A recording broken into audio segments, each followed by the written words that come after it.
A estação de substituição é o tema do Opinião Pública. Depois deste parecer positivo da Ordem dos Médicos, vamos tentar perceber quais as situações em que se pode recorrer a esta solução, quais as regras, as condições e também como são protegidos todos os intervenientes no processo. Como e quem deve escolher a gestante de substituição e que tipo de relação deve existir entre as partes envolvidas. São questões que analisamos neste programa, o debate, em que contamos com a sua participação. Recordo os números de telefone 21416 1147 21416 1148. É nosso convidado esta tarde o professor da Faculdade de Medicina do Porto e especialista em bioética, Rui Nunes, está em direto dos estúdios de Matosinhos. Muito boa tarde. Começo por lhe perguntar precisamente esta questão do contrato. Este é o passo seguinte. Quem é que faz este contrato? Quem supervisiona o contrato? O que é que deve constar do contrato?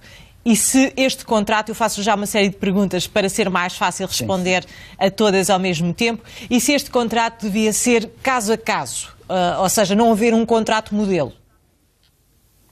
Sim, antes de mais, muito boa tarde e agradeço o convite e perceber que a maternidade de substituição ou gestação de substituição, como se queira chamar, no fundo foi legalizada em Portugal.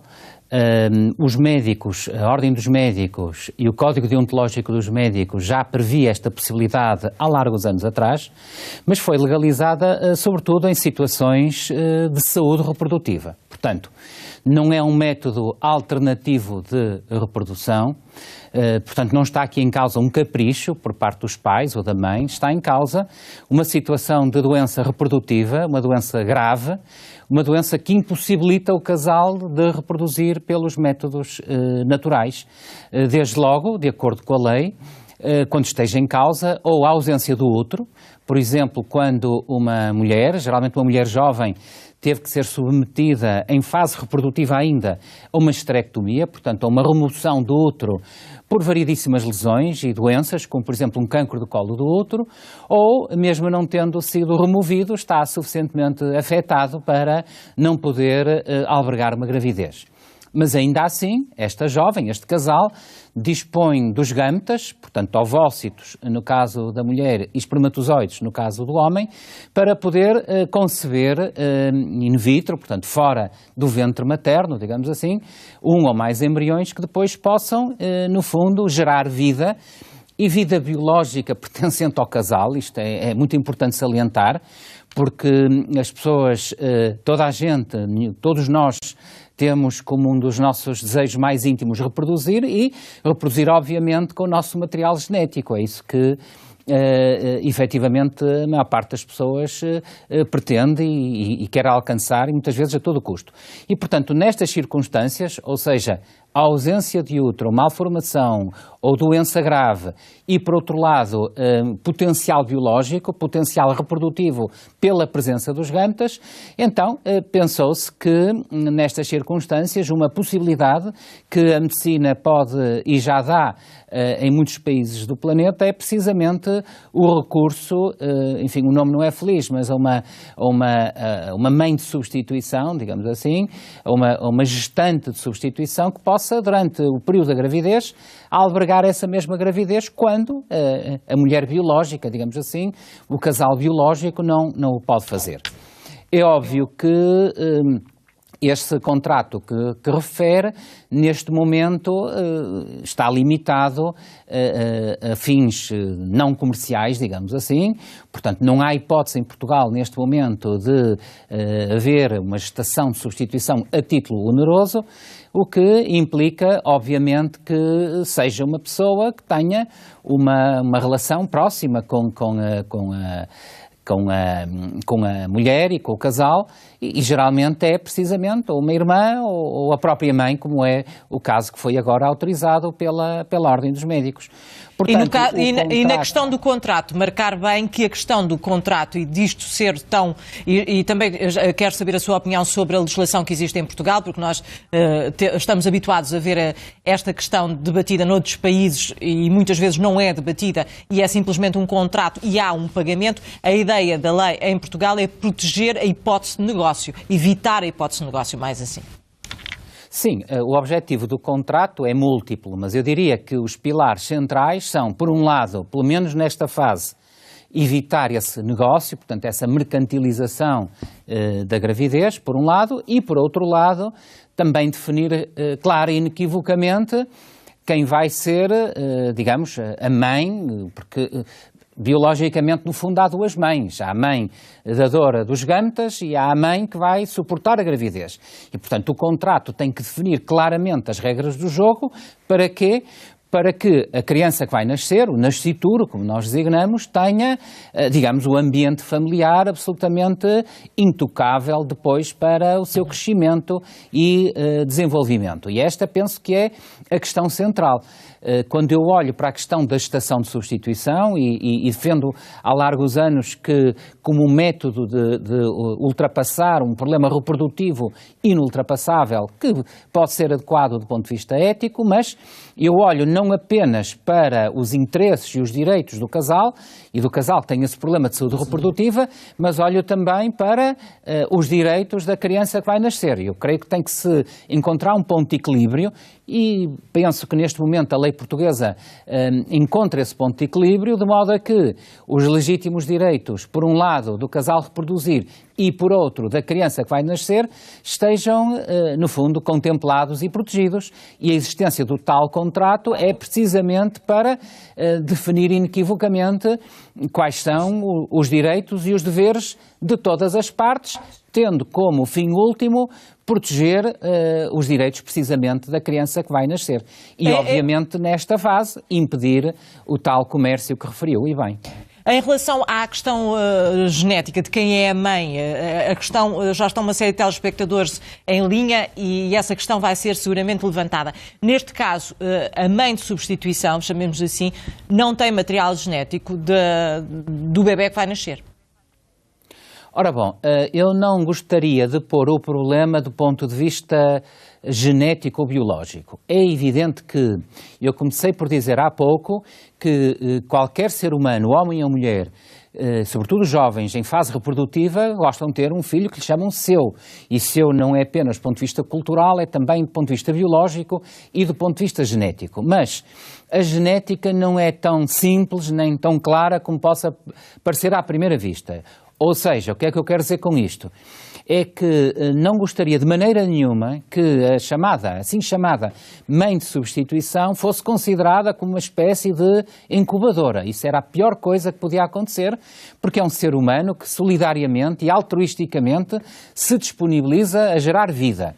E do ponto de vista biológico e do ponto de vista genético, quando o embrião in vitro é transferido para o útero materno, ele acantona-se e desenvolve-se no útero materno e pode haver algum cruzamento genético.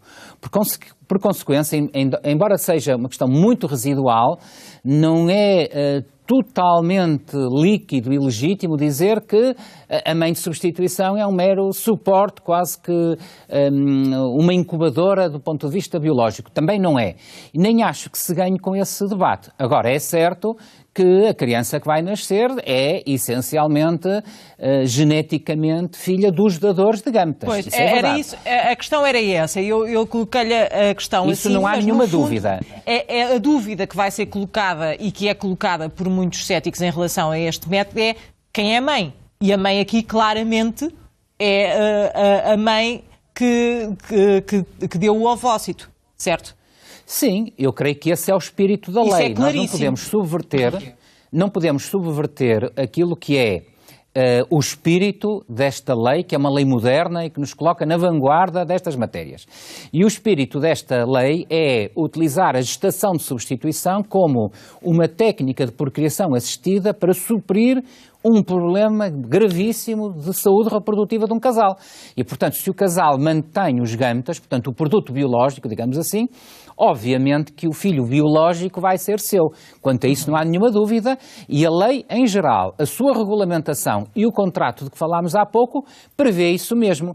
o filho vai ser do casal que deu os gametas e, portanto, é seu e vai ser seu do ponto de vista ético, do ponto de vista legal e também, obviamente, do ponto de vista biológico e genético. Mas não quero dizer com isto que também não tenhamos que ter em atenção para a mulher que vai suportar a gravidez, porque é um ser humano, é uma pessoa que, repito, em homenagem a valores como a ética, a solidariedade, o altruísmo, vai, no fundo, não vai prescindir de 9 meses de vida, mas vai utilizar esses 9 meses de vida para satisfazer os direitos e as necessidades de outras pessoas e, portanto, também tem que ser aqui considerado, ainda que, obviamente, no final da gestação, com certeza que, por muito que se tenha e com certeza que se vai afeiçoar ao seu, entre aspas, filho, mas com certeza que ética e contratualmente o vai ceder com bom gosto, neste caso concreto, à filha que originou os ovócitos e, portanto, os gametas para esta reprodução. Sendo que no caso é uma avó, portanto não ficará longe da criança seguramente, antes pelo contrário até poderá desenvolver uma relação especial. Vamos só ouvir, eu tenho aqui uma série de questões no que diz respeito à solidariedade deste gesto, à capacidade de dar e também à dor dos casais que não conseguem ter filhos e que não é de modo nenhum, por nenhuma técnica inovadora médica capaz de ter filhos. Mas vamos começar já a ouvir os telespectadores, estão muitos em linha e eu não os quero deixar nem à espera, nem deixar de os ouvir. Matilde de Andrade, Liga da Madeira. Matilde, boa tarde. Muito boa tarde, senhora jornalista, a si e ao seu convidado. Não sei se me está a ouvir. Muito bem, sim. Olha, é assim, quero dar os parabéns a essa mãe que vai ser avó. E quero lhe dizer também de uma experiência, aliás, eu não vivi a experiência, mas soube dela, porque isto foi pioneiro na África do Sul há 20 e tal anos, perto de 30, de um casal que a mãe era libanesa e o pai angolano luso-português, que foi a sogra materna que também deu a barriga à filha e ao genro para ter os bebés. E nasceram 3 lindas crianças. Foi lindo, foi muito vivido por toda a África do Sul e quero dar os meus parabéns a esta mãe porque eu faria o mesmo. Fico emocionada. E se me autorizasse, eu na semana passada tentei ligar quando foi sobre o Sr. Padre Giselo e eu não consegui. Eu só queria dizer uma coisa, se me permitir. Que o Sr. Padre Giselo, tenho pena, espero que ele continue a dizer missas, porque eu conheço-o pessoalmente, ele é uma excelente pessoa, houvesse muito como ele. Errar é humano, todos nós erramos, quem não erra que atira a primeira pedra. E, sinceramente, gosto muito dele. Espero muito que as pessoas, que Deus há de o perdoar. E olha, obrigada por este programa e um bom aja. Boa tarde. Obrigada, Matilde. Deixei a Matilde aqui fazer um comentário extra programa a respeito de um outro programa que nós fizemos sobre um padre da Madeira que foi pai, de resto, e assumiu essa paternidade. Discutimos o tema há uns dias. Fernanda Duarte, Liga de Gaia. Fernanda, boa tarde. Olha, muito boa tarde, doutora Teresa, e cumprimentos ao seu convidado também. Olha, devo dizer que estou completamente solidária com o que, portanto, com esta avó, esta futura avó, e que outros casos virão, se Deus quiser, quer sejam avós, quer sejam mães, quer sejam irmãs, quer sejam primas, sobrinhas, e que isso seja possível, porque realmente para um casal não ter filhos, acho que quem deseja, como é óbvio, deve ser uma dor muito grande tentar e não conseguir. E então, para onde surgiu embora isto não seja novo, no nosso país como é evidente, mas foi muito bom que tivesse sido aprovada esta lei, porque assim vai fazer muita gente feliz e muitas crianças felizes também, que viram ao mundo. E queria dizer que isto nunca será um negócio, eu acho que nunca chegará a ser um negócio, porque o negócio já existe, que é nas crianças que estão nas instituições. Isso sim é um negócio, isto é um à parte, mas isto é que é um negócio, as crianças que estão nas instituições que são burocraticamente impedidas de serem adotadas e que lá permanecem até a idade adulta e saem de lá, sabe Deus como. Portanto, Era só isso que eu queria dizer, e o Governo que olhe para estes exemplos das pessoas e que vejam que realmente que parem de prejudicar tantas pessoas que querem adotar bebés, que há tantos bebés que estão para adotar e que não é possível por serem burocráticos, demagógicos e por ser um negócio que é para eles, para o governo em si. É só muito boa tarde. Obrigada. Muito obrigada, Fernanda. Esse seria um outro tema das regras da adoção, se são ou não processos longos e burocráticos. Francisco Gonçalves, Liga de Lisboa. Francisco, boa tarde. Ora, muito boa tarde à jornalista Teresa Dimas, também ao seu convidado. Eu desde já quero dizer que sou também solidário com uma solução deste tipo, mas eu sou de uma geração que vem de um tempo que, como tenho dito, enfim, aos meus amigos, em círculo de amigos, em círculo de conversa, sou de um tempo que já não existe, ou melhor, venho de um tempo que já não existe, assim é que é. E, portanto, tenho alguma dificuldade às vezes em compreender determinadas coisas, eu que sou um leigo da ciência, mas ao mesmo tempo congratulo-me com o facto da ciência e da medicina terem avançado muito neste campo. Mas continuam a fazer uma certa confusão, como é que uma mãe gera o seu próprio neto, como é que uma tia gera o seu próprio sobrinho, enfim, temos que nos adaptar a este mundo novo. Quanto à questão da gestação de substituição, com substituição, chamada barriga de aluguer, nós sabemos que talvez em Portugal esse facto não tenha um registro muito acentuado, mas sabemos que pelo mundo fora existe neste momento um grande negócio à volta disso. E, portanto, penso que as nossas autoridades, portanto, temos de facto que criar mecanismos que impeçam a proliferação desse tipo de situações.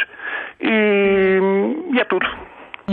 Muito obrigada pela sua participação. Nós estamos aqui a falar sobre este tema precisamente também porque este é um tema fraturante no que diz respeito à tradição e à forma como nós vemos a família e é por isso que é interessante falar sobre as coisas e também para as pessoas ficarem mais informadas, para tomarem sempre uma decisão informada. Diogo Rolo, Liga do Porto. Diogo, boa tarde. Boa tarde. Boa tarde. Boa tarde. Obrigado pela oportunidade, antes de mais.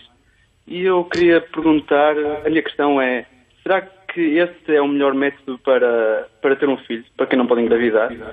É que não será por acaso que uma mulher não se pode tornar mãe? Pelo menos, penso eu. Temos crianças em orfanatos que precisam de famílias, de atenção especial, de amor fraterno. Enquanto outras pessoas planeiam as características físicas de sua bebê através da medicina. Pronto, e essa é a minha questão. Muito obrigado. Muito obrigada nós, Diogo, pela sua participação. Regressamos ao nosso convidado.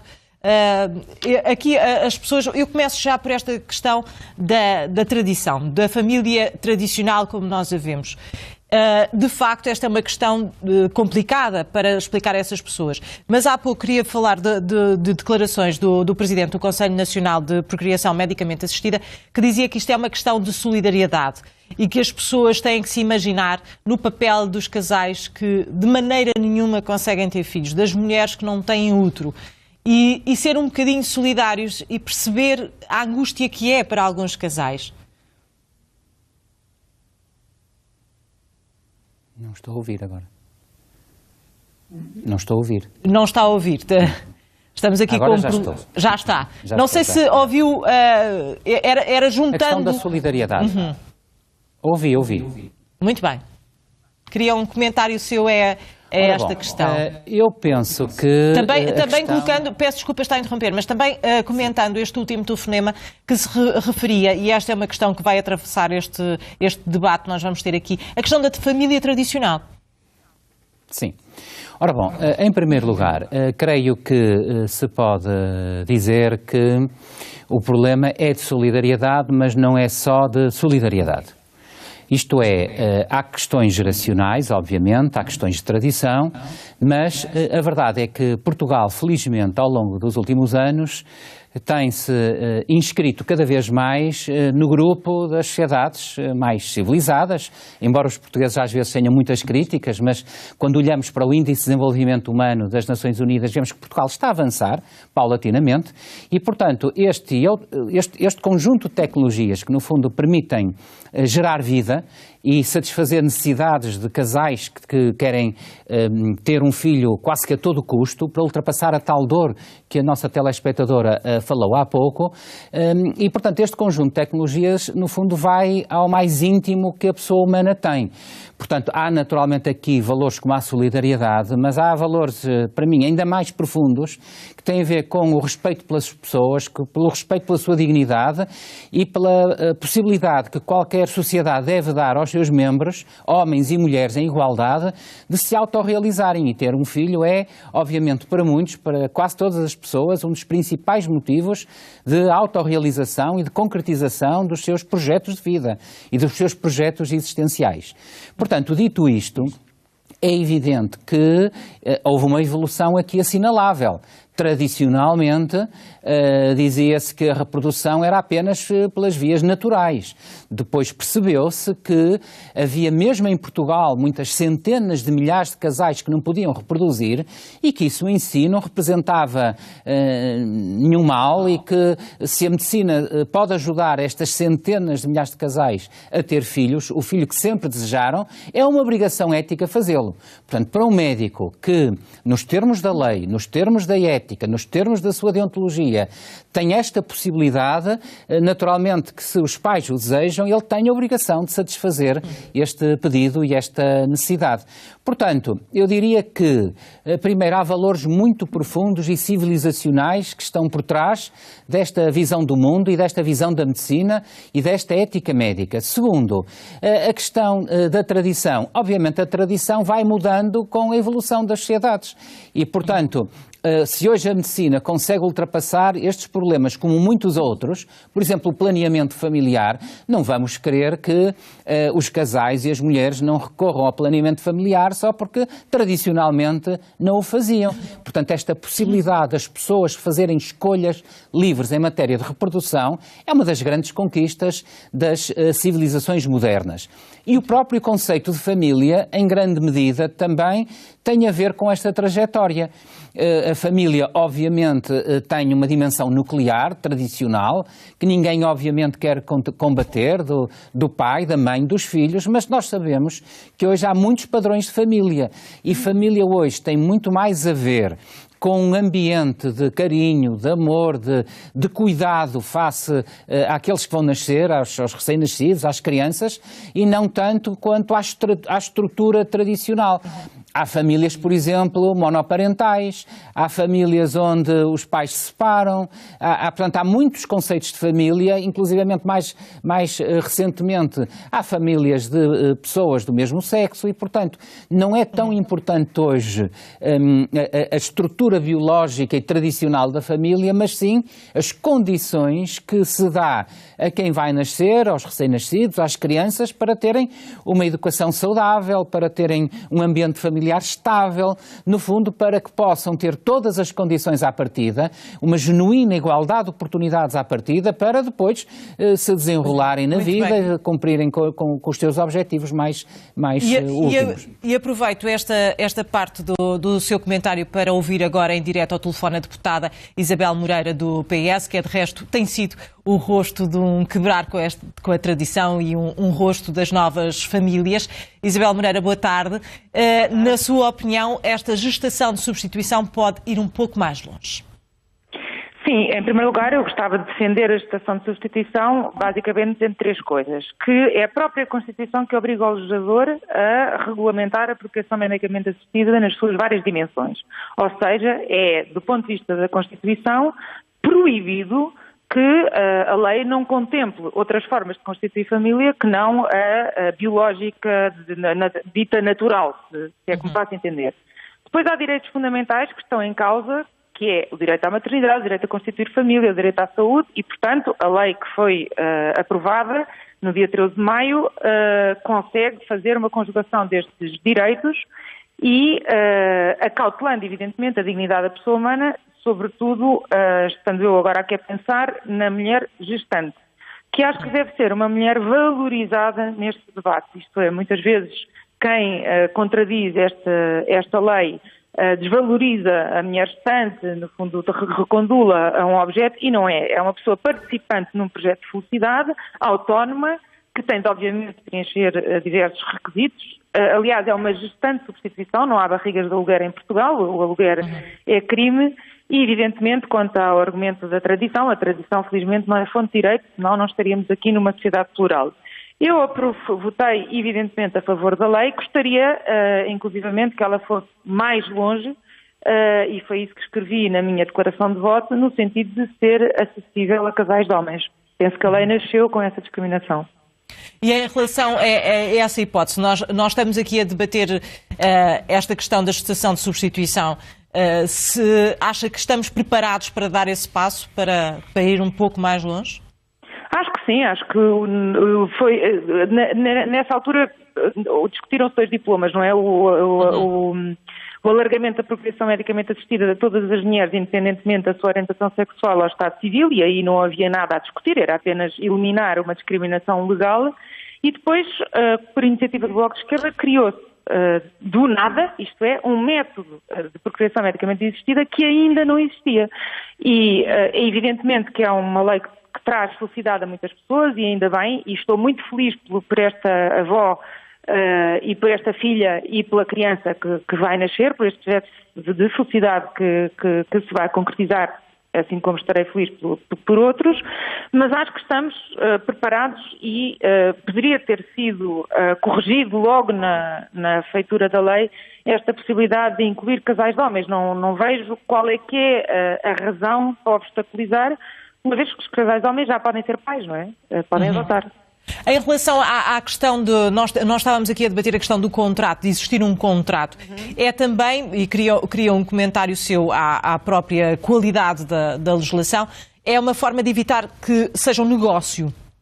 Exato. É um dos pontos fulcrais deste diploma, é que precisamente não é um negócio, como acontece noutros países. Já há vários estados dos Estados Unidos, por exemplo, em que é livre e pode-se negociar o preço, e por isso é que chama barriga de aluguer. Aqui não. Quando é negócio é crime. Este contrato vai assegurar, o modelo ainda não foi aprovado, mas vai assegurar que todas as condições que foram colocadas, quer na lei, quer na regulamentação, por forma a proteger os direitos de todos os intervenientes e, em última análise, a dignidade da pessoa humana, sejam cumpridos.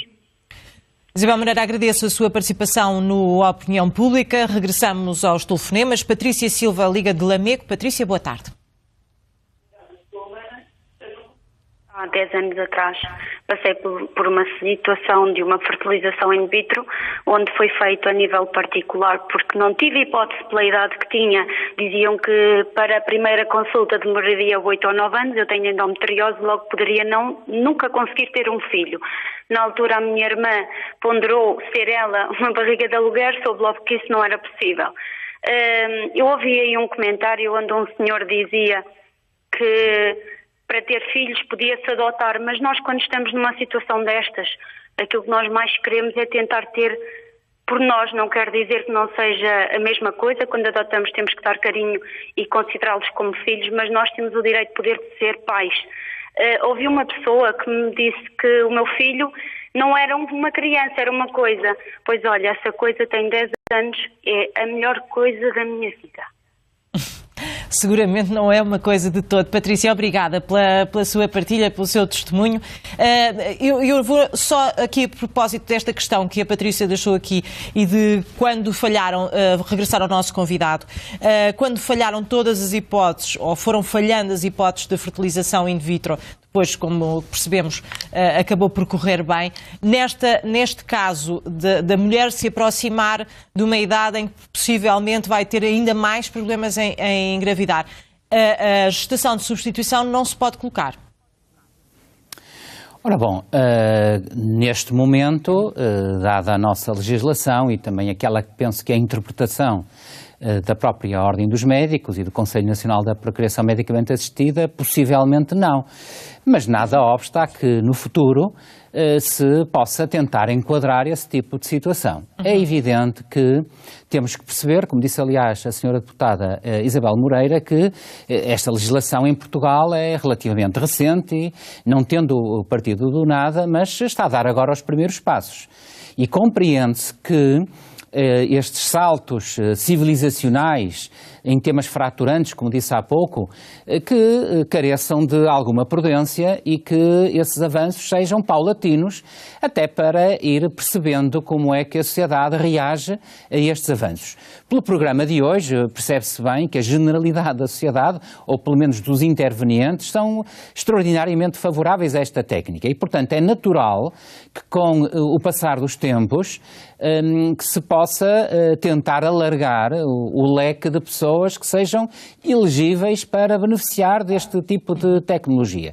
Quer em termos das doenças reprodutivas, ou seja, que não sejam apenas e tão só casos extremos de doenças reprodutivas, como, por exemplo, a ausência de útero ou uma grave doença ou malformação desse órgão, mas, eventualmente, outro tipo de beneficiários, como a senhora deputada disse há uns minutos atrás. Portanto, eu diria que, neste momento, aquilo que estamos a fazer é aplicar a lei de acordo com os valores que são quase que consensuais na sociedade, com pequeníssimas exceções. É possível que, com o passar dos tempos e dos anos, quando se mostrar precisamente que não há um negócio, não há mercantilismo por trás da aplicação destas tecnologias, que elas são devidamente supervisionadas, quer pelo Conselho Nacional da Procriação Assistida, quer pela própria Ordem dos Médicos, então que estes processos fluam também com mais naturalidade.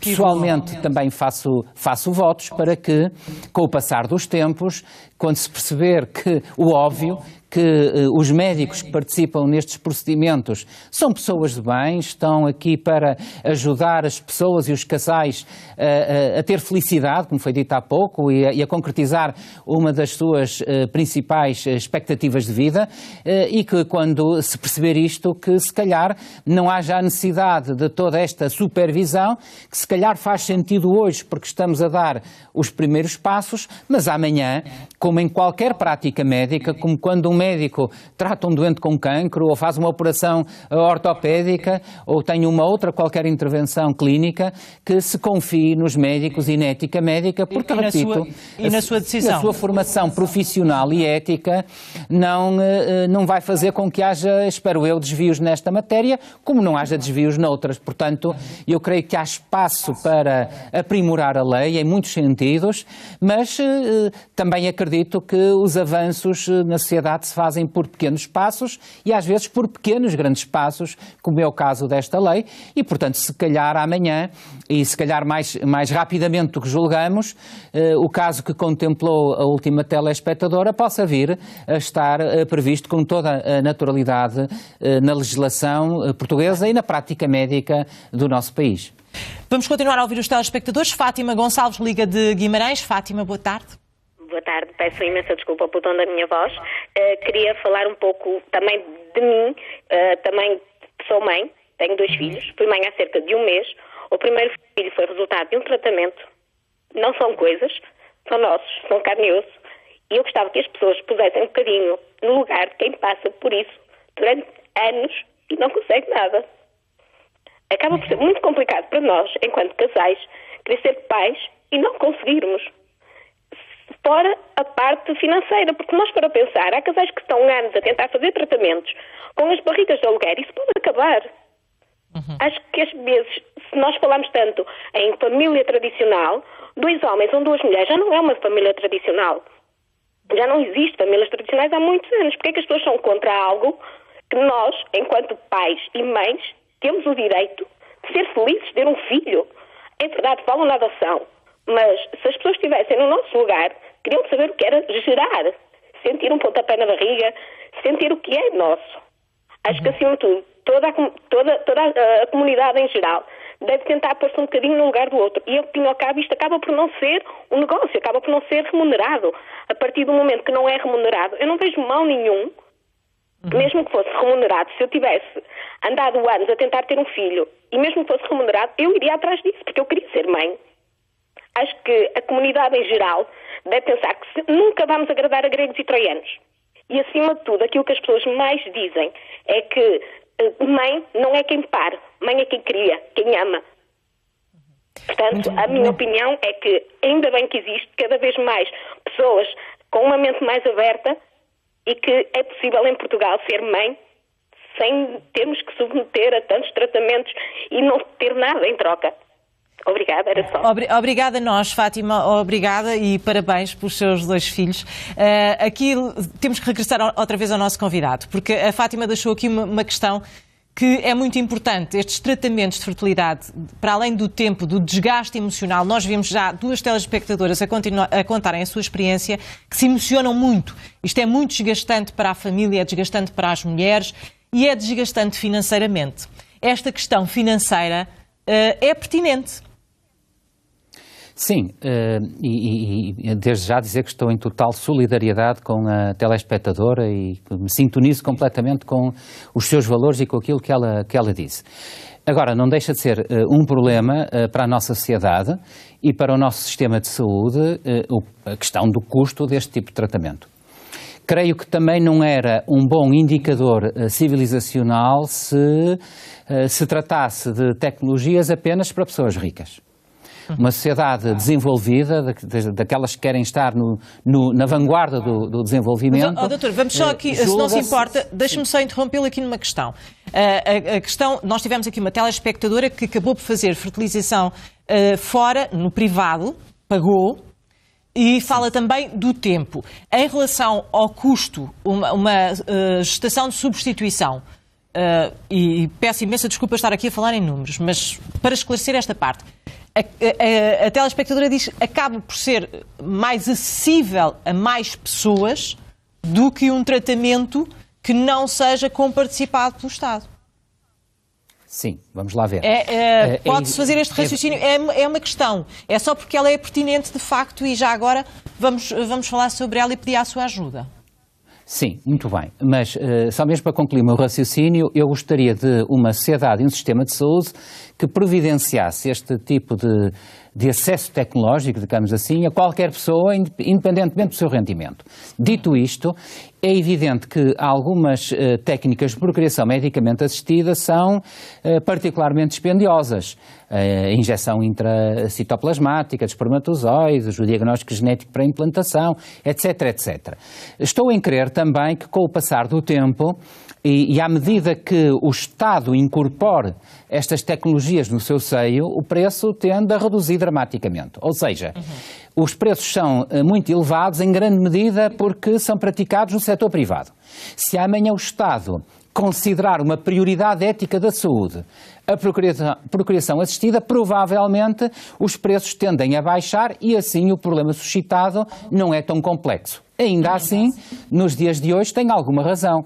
Como algumas técnicas de procriação assistida são particularmente dispendiosas, se calhar este método, que curiosamente não é tão sofisticado, digamos assim, pode aparentemente parecer que é mais barato. Mas penso que não seria bem essa a lógica que deveria estar por trás do nosso raciocínio. Ou seja, devíamos, por um lado, generalizar as técnicas de procriação medicamente assistida nos hospitais portugueses e não centrar isto em 3 ou 4 centros mais especializados e, assim sendo, com essa generalização, obviamente que haveria muito mais especialistas dedicados a estas problemáticas e seria de um acesso mais facilitado e, obviamente, que se fosse no seio do Serviço Nacional de Saúde, o custo até não tem por que ser zero na ótica do utilizador. Claro que há o custo do ponto de vista do Estado e do Serviço Nacional de Saúde,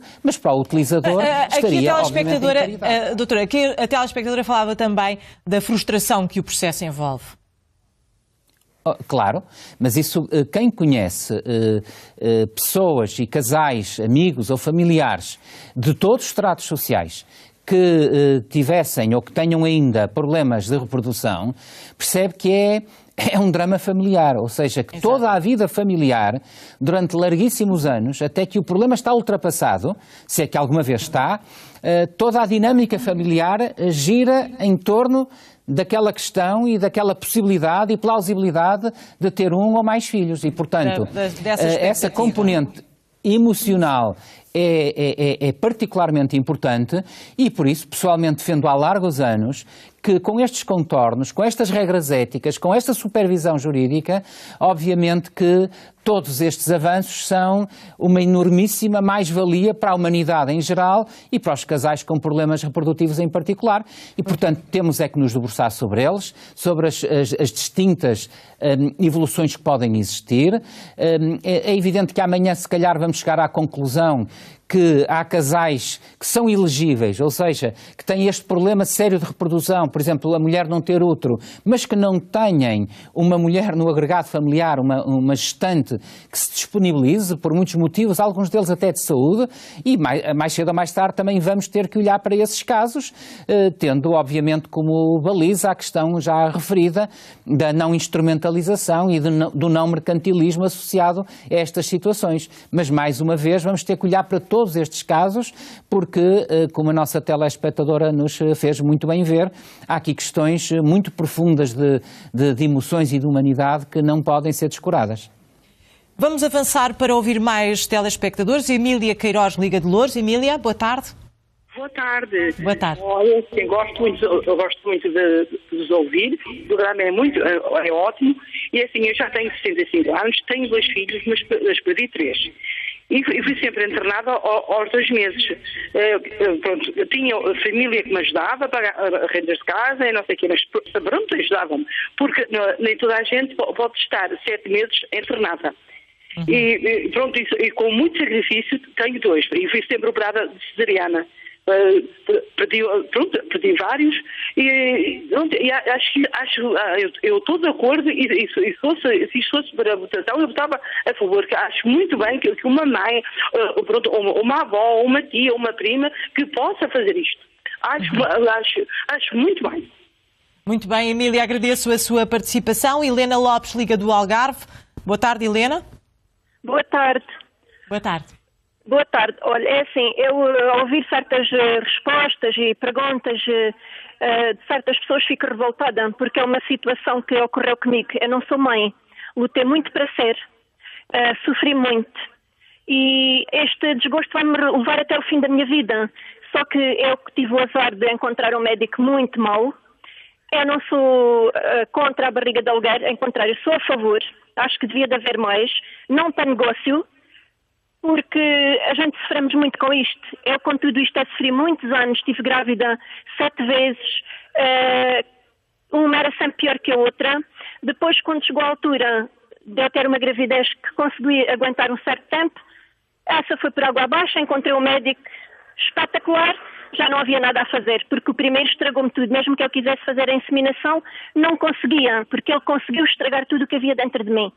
Portanto, eu sou a favor, sou de acordo que haja essa barriga de aluguer. Devia de haver mais. Olha, isto é um sofrimento que me leva até os meus últimos dias. E muito obrigada. Porque vale a pena. Obrigado. Muito obrigada, Helena, pela sua participação. E mais uma vez eu agradeço o testemunho dos telespectadores, das telespectadoras que relatam aqui este longo processo muito doloroso e, como vemos, que ainda hoje se emocionam algumas delas, histórias já com algum tempo. Georgina Moreira, Liga do Seixal. Georgina, boa tarde. Boa tarde. Eu queria colocar umas questões ao Sr. Doutor. E a primeira é, no caso da gestação de substituição, existe alguma idade limite para a pessoa que vai acolher essa gestação? Uhum. A mãe pode ter já passado, ou seja, a avó, a pessoa que vai acolher a gestação, pode ter passado já pela menopausa.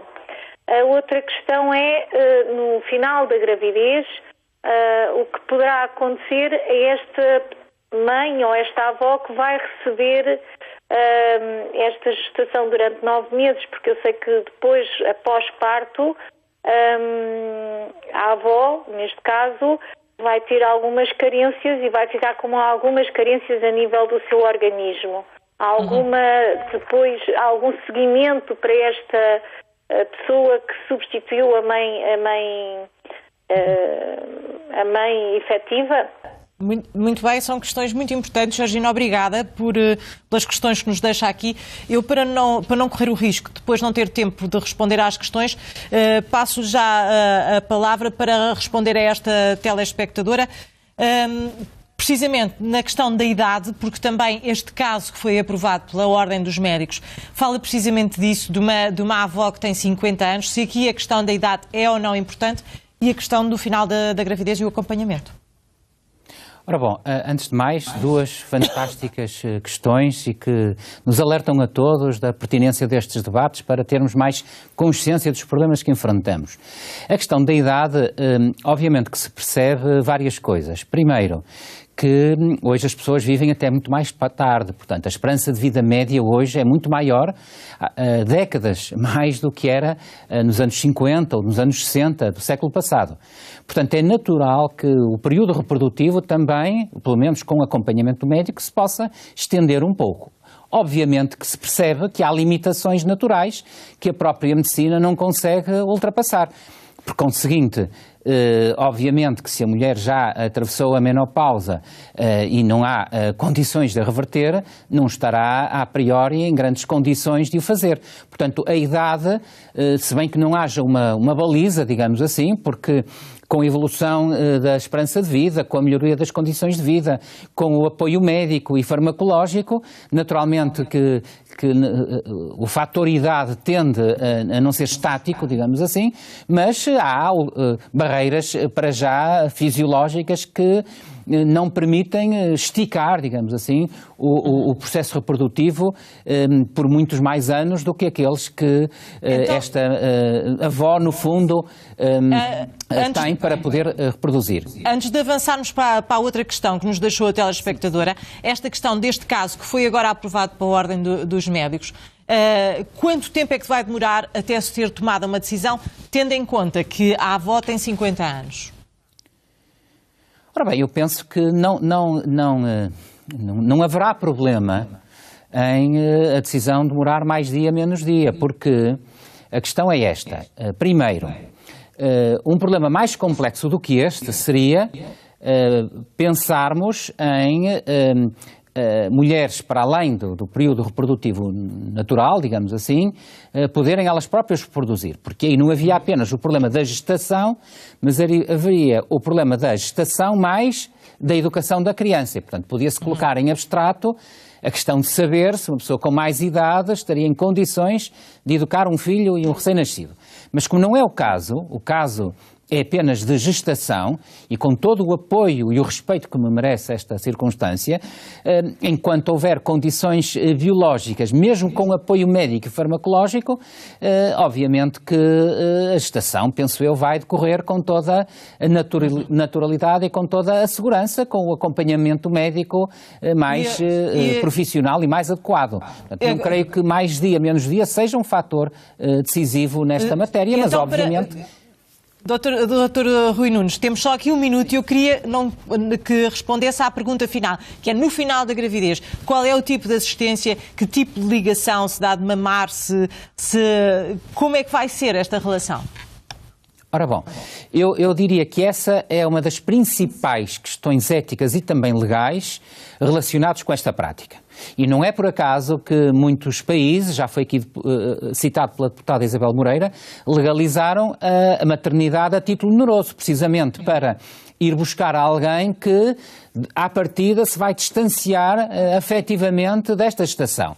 Em Portugal, como isso não é permitido, obviamente são casos geralmente intrafamiliares, portanto a avó, uma irmã, uma sobrinha, e temos que acautelar várias coisas. Em primeiro lugar, que do ponto de vista clínico, do ponto de vista médico, do ponto de vista psicológico, há o acompanhamento necessário, porque qualquer mulher sabe muito melhor que eu, que sou homem, o que é ser mãe e a afetividade que a gestação comporta e, portanto, por muito altruísmo e por muita solidariedade, ficará sempre ali uma ligação para a vida com aquele bebé que vai nascer. Portanto, este acompanhamento técnico especializado, pelo menos em alguns casos, deverá existir e deverá ser assegurado em todas as circunstâncias. E, por outro lado, também algum acompanhamento da própria família, não esquecendo que, enfim, a avó, neste caso, é 2 vezes mãe. Muito obrigada pela sua participação e pelos seus esclarecimentos. Temos de fechar. Chegámos ao fim do Opinião Pública, gastámos até ao último segundo. Recordo que estão 99 casos na Ordem dos Médicos para serem analisados. Um já está a ser analisado. E assim encerramos a Opinião Pública, não sem antes eu lembrar que hoje é dia de jogo solidário da seleção e estamos naturalmente a partir de Leiria a fazer uma emissão especial de Tudo por Portugal. A seguir ao intervalo, fique connosco. Emissão especial a partir de Leiria. Boa tarde.